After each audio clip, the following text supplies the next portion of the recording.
दोस्तों आप देख रहे हैं इमेजिंग फैक्ट 2.0 और एक बार फिर से आप सभी को इमेजिंग फैक्ट 2.0 चैनल में स्वागत है। दोस्तों खेसारी लाल यादव का उधार धनिया गाना को आते ही रितेश पांडे भड़क उठे और देखिए खेसारी लाल को कैसे टारगेट करते हुए उनको इस लाइव वीडियो में क्या बोले।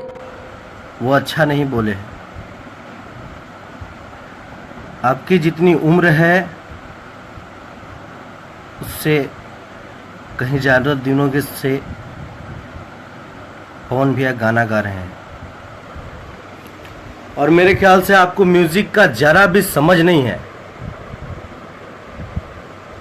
आपने उनके पूरे गाने को सुना नहीं है जो आप नज़र और नज़र में। तो दोस्तों आप इसके बारे में क्या कहना चाहते हैं नीचे कमेंट करके जरूर बताइएगा। और अगर आप भी खेसारी लाल यादव जी का फैन है तो चैनल को सब्सक्राइब करके बेल आइकन को दबा लीजिएगा, क्योंकि इस चैनल पर खेसारी जी से संबंधित खबर सबसे पहले आते हैं। तो मिलते हैं आपसे फिर एक नए वीडियो में, तब तक के लिए जय हिंद जय भारत।